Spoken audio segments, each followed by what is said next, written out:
بسم اللہ الرحمن الرحیم الحمدللہ رب العالمین والصلاة والسلام علی سید الانبیاء والمرسلین۔ معزز ناظرین، الحمدللہ آج کی اس نشست میں 25ویں پارے کے دوسرے ربع کی تلاوت کی گئی ہے، اور کل گزشتہ نشست میں ہم نے ایک آیت مبارکہ کا حوالہ دیا جس کی تفصیل بیان کرنا باقی ہے۔ سورہ شورى کی آیت نمبر 23 کہ اللہ رب العالمین نے اس میں مودت فی القربہ کا ذکر فرمایا۔ قل، اے محبوب آپ فرمائیے، لا اسألکم علیہ اجرا کہ میں اس دعوت حق پر تم سے کوئی معاوضہ، کوئی اجرت طلب نہیں کرتا، الا المودت فی القربہ، مگر یہ کہ میری قرابت کی محبت۔ اس سے علماء نے، مفسرین نے اہل بیت اطہار کی محبت پر استدلال کیا کہ سرکار دو عالم صلی اللہ علیہ وسلم کا جو مبارک گھرانہ ہے، آپ کا جو مقدس خاندان ہے، تو ان کی محبت کس قدر اہم ہے کہ اللہ رب العالمین نے اس کو قرآن کریم میں ذکر فرمایا۔ اور علماء نے جب اپنی کتب میں اہل بیت کی محبت کے وجوب کے حوالے سے عنوانات قائم کیے ہیں، انہوں نے خاص طور پر اس آیت مبارکہ سے استدلال کیا ہے۔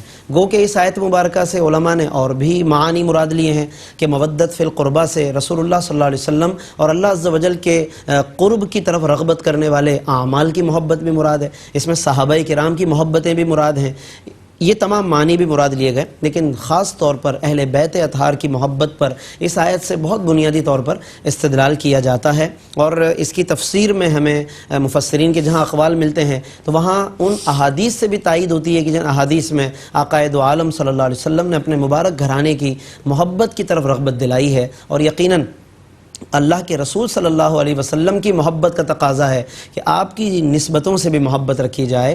جو سرکار دو عالم صلی اللہ علیہ وسلم کی نسبتیں ہیں، وہ خواہ آپ کے والدین کریمین ہوں، خواہ ازواج مطہرات ہوں، خواہ اہل بیت اطہار ہوں، آپ کے اصحاب کرام ہوں، یعنی یہ تمام ناظرین وہ نسبتیں ہیں کہ جنہیں آقا دو عالم صلی اللہ علیہ وسلم سے نسبت ہے، تو سرکار کی محبت کا تقاضا یہ ہے کہ ان سب سے محبت رکھی جائے، اور ان کے متعلق کوئی بھی دل میں ایسی بات نہ رکھی جائے کہ جو ایمان کے لیے باعث خلل بن جائے یا ایمان کو سلب کرنے کا خدا نخواستہ ذریعہ بن جائے۔ تو یہ بہت بنیادی ہمارے ایمان کا تقاضا ہے کہ آقا دو عالم صلی اللہ علیہ وسلم سے اور آپ کی نسبتوں سے محبت رکھی جائے۔ اس کے بعد پھر اللہ رب العالمین نے توبہ کی قبولیت کا ذکر فرمایا۔ آیت نمبر 25 سورۃ الشورى کہ وَهُوَ الَّذِي يَقْبَلُ التَّوْبَةَ عَنْ عِبَادِهِ، اللہ وہی ہے جو اپنے بندوں کی توبہ کو قبول فرماتا ہے، وَيَعْفُو عَنِ السَّيِّئَاتِ اور غلطیوں سے درگزر فرماتا ہے، وَيَعْلَمُ مَا تَفْعَلُونَ اور وہ جانتا ہے جو کچھ تم کرتے ہو۔ اس میں اللہ نے وہ انداز اپنایا کہ جس کو پڑھ کر سن کر آدمی کو ایک رغبت ہوتی ہے کہ میرا رب تو وہ ہے جو معاف فرمانے والا ہے، میرا رب وہ ہے کہ جو درگزر فرمانے والا، میرا رب وہ ہے جو توبہ کی قبولیت کا اعلان فرمانے والا ہے۔ جبکہ دیگر دنیا کا حال یہ ہوتا ہے کہ جب ہم ان کے ساتھ کوئی غلطی کر بیٹھتے ہیں تو وہ ہمیں اپنے پاس سے دور بھگاتے ہیں، وہ کہتے ہیں کہ اب آپ پلیز رابطہ مت کیجئے گا۔ دنیا والے ہمیں عام طور پر یہی کہتے ہوئے ملیں گے کہ آپ اب آئندہ رابطہ مت کریں، آئندہ مت آئیے گا، وصیتیں کر کے جاتے ہیں کہ فلاں کو میرے جنازے میں نہیں آنے دینا، فلاں کو چہرہ مت دکھانا۔ دنیا کا حال یہ ہے، مگر ایک طرف ناظرین اللہ رب العالمین کا اعلان کہ اللہ وہ ہے جو اپنے بندوں کی توبہ قبول فرمانے والا ہے، یعنی وہ دروازے کھلے رکھتا ہے کہ جب بھی بندہ اس کی طرف آ جائے وہ پروردگار راضی ہو جاتا ہے، وہ خوش ہوتا ہے اس بات پر کہ بندہ میری طرف متوجہ ہوا ہے۔ اور اس کے علاوہ پھر اور بھی صفات، وَهُوَ الَّذِي يُنَزِّلُ الْغَيْثَ آیت نمبر 28، اللہ وہی ہے جو برساتا ہے بارش، مِن بَعْدِ مَا قَنَطُوا جبکہ لوگ مایوس ہو چکے ہوں۔ یکایک کہ جب بندہ مایوسی کی طرف جا رہا ہوتا ہے، اچانک کوئی کام بن جاتا ہے، کوئی سبب بن جاتا ہے، کوئی مددگار مل جاتا ہے، اچانک ہمیں کوئی ایسا راستہ نظر آ جاتا ہے کہ جس سے پھر ہم آگے پہنچ جاتے ہیں، ہمارا کام بن جاتا ہے۔ ایسے تجربے عام طور پہ لوگ اگر ہم سروے کریں، معلومات کریں تو ہر ایک کے ساتھ کوئی نہ کوئی ایسا تجربہ ہوتا ہے۔ اللہ رب العالمین ہی ہے کہ جو اس طریقے سے بندے کے کام آ جاتا ہے اور اس کے لیے کوئی نہ کوئی راستہ بنا دیتا ہے، وَيَنشُرُ الرَّحْمَةَ اور اپنی رحمت کو اس کے لیے پھیلا دیتا ہے۔ ہمیں مسلسل اس کی طرف غور کرنا چاہیے اور اس کی طرف متوجہ رہنا چاہیے۔ پھر اس کے بعد مصائب جو انسان پر آتے ہیں، مشکلات آتی ہیں، تو اس کی بھی حکمتیں ہوتی ہیں، وجوہات ہوتی ہیں۔ کیا وجوہات ہیں؟ فرمایا آج کی تلاوت کا آغاز اسی آیت سے ہوا، آیت نمبر 30 سورۃ الشورى، وَمَا أَصَابَكُم مِّن مُّصِيبَةٍ اور جو تمہیں مصیبت پہنچتی ہے، فَبِمَا كَسَبَتْ أَيْدِيكُمْ تو سب سے پہلی بات کہ وہ تمہارے اپنے ہاتھوں کے سبب سے ہے، یعنی ہمارا اپنا ہی کوئی ایسا کام ہوتا ہے کہ جو سبب بن جاتا ہے۔ ہم اپنی طرف غور بعد میں کرتے ہیں، پہلے سب سے پہلے دوسرے پہ غور کرتے ہیں کہ شاید اس کی وجہ سے ہو، شاید تمہاری وجہ سے ہو، شاید فلاں کی وجہ سے ہو۔ ہم کئی لوگوں کو ذمہ دار ٹھہراتے ہیں، ہم اپنا آپ تو شاید دیکھتے ہی نہیں ہیں، اور کسی درجے میں بھی ہمارے ذہن میں ہماری اپنی کوئی وجہ نہیں آتی کوئی، بلکہ ہمیں شاید کہ اگر سبب ٹھہرا بھی دے تو ہم اس کے اوپر غصہ کرتے ہیں کہ آپ مجھے ہی الٹا سبب ٹھہرا رہے ہیں۔ لیکن اللہ نے بتا دیا کہ فَبِمَا كَسَبَتْ أَيْدِيكُمْ، تمہارے اپنے ہاتھوں کے سبب سے، وَيَعْفُو عَنْ كَثِيرٍ، اور بہت سی چیزوں سے تو وہ درگزر فرما لیتا ہے۔ تو یہ بہت اہم آیتیں کہ ہمیں مصائب و آلام میں ایک تسلی ہو سکتی ہے کہ اگر ہم اس انداز سے پازیٹیو ہو کر سوچنا شروع کریں۔ نیگیٹیوٹی کو اللہ نے دور کر دیا اور پازیٹیوٹی اللہ نے عطا فرمائی اگر اس آیت کو ہم سمجھیں اور غور کریں۔ پھر اس کے بعد اللہ نے اپنی قدرت کے دلائل کو بیان کیا کہ وہ سمندروں میں دیکھو اس کی کیسی نشانیاں ہیں۔ ایک تو ناظرین خود سمندر کا ہمارے لیے کارآمد ہونا یہ اللہ کی بہت بڑی نعمت ہے۔ سمندروں میں انسانوں کے لیے انسانوں کا اس میں سفر کرنے کے قابل ہونا، بھاری بھرکم جہازوں کو لے کر جانا، سامان ادھر سے ادھر منتقل کرنا، پھر اس میں کامیاب سفر کرنا، کامیابی سے لوٹ کر آنا، یہ اللہ کی بہت بڑی بڑی نشانیاں ہیں۔ اس لیے اللہ فرماتا ہے وَمِنْ آیَاتِهِ الْجَوَارِ فِي الْبَحْرِ كَالْأَعْلَامِ، اس کی قدرت کی نشانیوں میں سے وہ سمندر میں تیرنے والے بڑے بڑے جہاز ہیں کہ جو پہاڑوں کی مانند چل رہے ہوتے ہیں۔ آپ ذرا غور کریں کبھی سمندروں میں، ہم اپنی اس مصروف زندگی میں تو ہمیں توجہ بھی نہیں ہوتی کہ ایک سمندری دنیا بھی ہے پوری، اس میں بھی جناب پوری نقل و حرکت ہو رہی ہے، سامان بڑے بڑے ساز و سامان مختلف ممالک سے ادھر سے ادھر لائے جا رہے ہیں، منتقل ہو رہے ہیں۔ ہمیں تو اپنی اس مصروف زندگی میں اس دنیا کی طرف توجہ بھی نہیں ہوتی، لیکن وہاں بھی اللہ اپنی قدرت کے ذریعے سے پوری کائنات کا ایک بڑا نظام چلا رہا ہے۔ اللہ نے اس انداز سے اس کو بیان کیا کہ اِن یشاء یسکن الرِّیح، اگر وہ چاہے تو ہواؤں کو روک دے، فَيَظْلَلْنَ رَوَاكِدَ عَلَى ظَهْرِهِ، تو یہ جہاز سمندر کی پشت پر رکے رہ جائیں، کون چلائے گا انہیں، وہاں دھکا کون لگائے گا؟ لیکن اللہ رب العالمین کی قدرت سے چل رہے ہیں۔ او یوبقہن، یا وہ چاہے تو انہیں تباہ فرما دے، لیکن اللہ رب العالمین خیر و عافیت کے ساتھ کنارے پر لگا دیتا ہے۔ یہ اللہ رب العالمین کی طرف سے ایک یوں سمجھ لیں کہ بہت بڑا انعام ہے اہل ایمان کے لیے۔ اور اس کے بعد پھر توکل کرنے والوں کی اللہ رب العالمین نے ناظرین صفات بیان فرمائی کہ جو مجھ پر بھروسہ کرتے ہیں، تو توکل کی پہچان کیا ہے یا اس کی صفات کیا ہے متوکلین کی۔ آیت نمبر 36، 37، 38 مسلسل صفات ہیں، تقریباً 8 صفتیں بیان فرمائی۔ فرمایا والذین یجتنبون کبائر الاثم، یہ وہ ہوتے ہیں کہ جو کبیرہ گناہوں سے بچنے والے ہوتے ہیں۔ توکل کرنے والے وہ ہوتے ہیں جو کبیرہ گناہوں سے بچتے ہیں، والفواحش، بدکاریوں سے بچتے ہیں، وَإِذَا مَا غَضِبُوا هُمْ يَغْفِرُونَ، جب انہیں غصہ آتا ہے معاف کر دیتے ہیں۔ اگر دیکھیں اللہ پر آپ کا توکل مضبوط ہے تو پھر آپ کسی سے اور طمع لالچ نہیں رکھیں گے، آپ معاف کر دیں گے اللہ کے لیے اسے۔ لیکن اگر آپ کو اللہ پر توکل شاید کہ مضبوط نہیں ہے تو آپ اسی بندے سے کوئی نہ کوئی طمع رکھیں گے اور اسے نہیں معاف کریں گے، تو یہ رویے بھی ہمیں معاشرے میں دیکھنے میں نظر آتے ہیں۔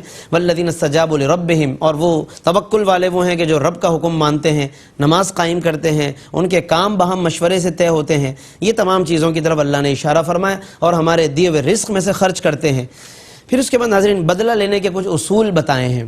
بدلہ لینے کے بھی اصول ہوتے ہیں۔ لوگ تو جب بدلہ لینے پر آتے ہیں تو کسی اصول کے قائل نہیں ہوتے، کسی قانون کے قائل نہیں، انہیں شاید کہ اس وقت ان کی کیفیت غصے کی ہی ہوتی ہے کہ ہم انہیں کوئی اصول سمجھا بھی نہیں سکتے، یعنی وہ سمجھنے کے بھی قائل نہیں ہوتے۔ لیکن اللہ نے بدلہ لینے کے بھی اصول بتائے۔ آیت نمبر 40 سورۃ الشورى فرمایا وَجَزَاءُ سَیِّئَةٍ سَیِّئَةٌ مِثْلُهَا، کہ برائی کا بدلہ ویسی ہی برائی سے، یعنی اسی جیسا بدلہ چاہو تو لے سکتے ہو، لیکن فرمایا فَمَنْ عَفَا، پر جو معاف کر دے، وَأَصْلَحَ، اور اصلاح کر دے، فَأَجْرُهُ عَلَى اللَّهِ، تو اس کا اجر اللہ کے ذمے ہے، جس کا بندہ اندازہ بھی نہیں کر سکتا کہ معاف کرنے پر کتنا اجر ہے۔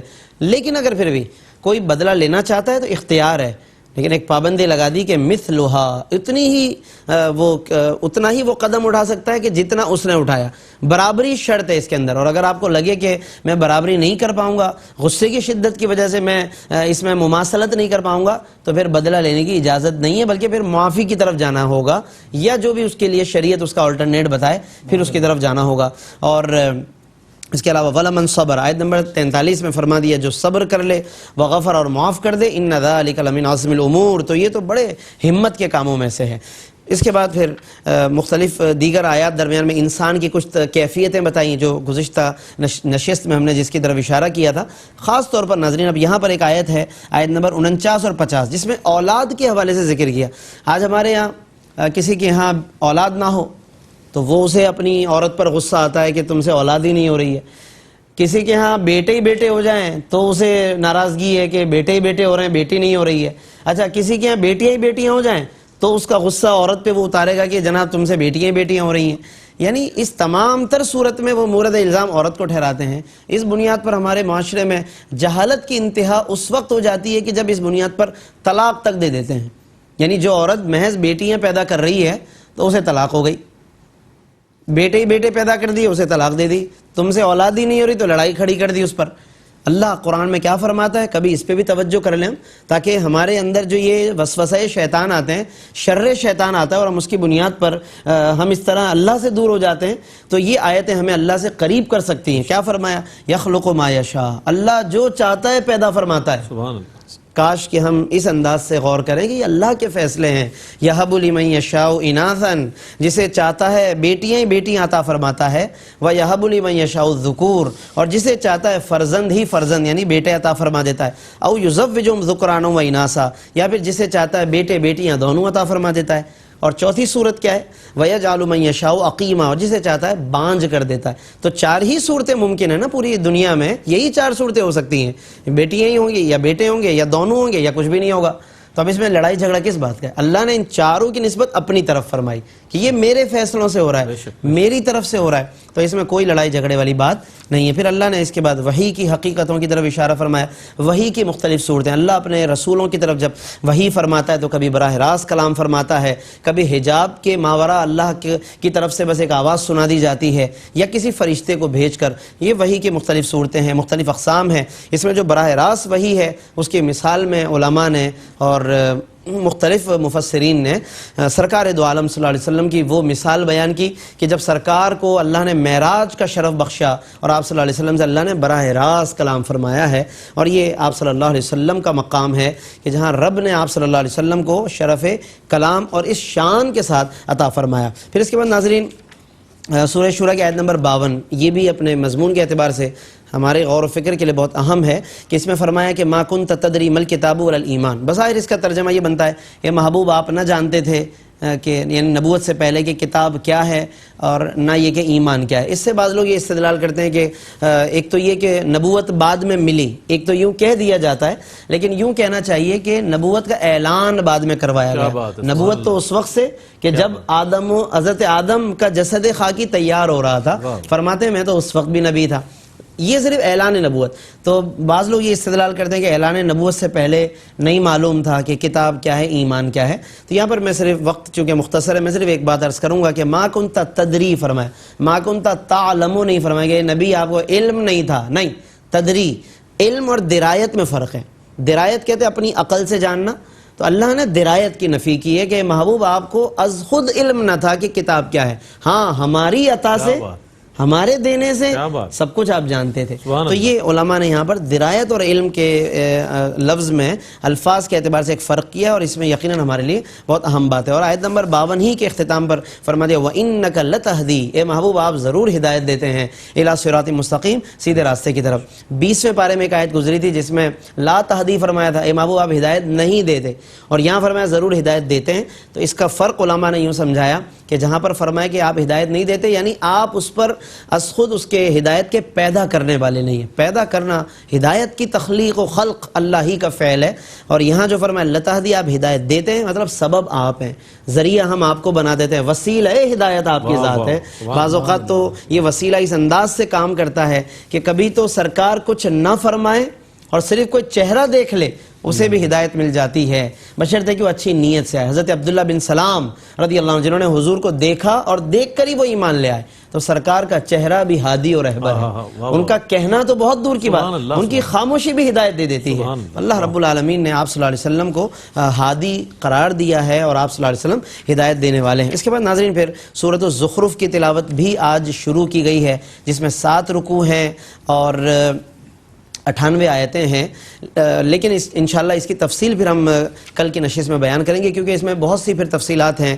سورہ زخرف کے مضامین ہیں اور اس کے اندر کفار کے مختلف رویے بھی بیان کیے گئے ہیں۔ پچھلی امتوں کے جو طاقتور لوگ تھے ان کا انجام بتایا گیا کہ انہیں ان کی طاقت نہ بچا سکی ہمارے عذاب سے، اللہ کے کیا اوصاف ہیں، اللہ کی قدرت کی کیا صفات ہیں، اور اس سے ملتے جلتے مضامین ہیں۔ انشاءاللہ کل کی نشست میں سورہ زخرف کے تعلق سے ہم اس گفتگو کا آغاز کریں گے۔ اللہ رب العالمین سے دعا ہے کہ وہ ہمیں ان تمام مضامین کو سمجھنے، ان کو یاد رکھنے اور اس پر عمل کرنے کی توفیق عطا فرمائے، آمین۔ وآخر دعوانا الحمدللہ رب العالمین۔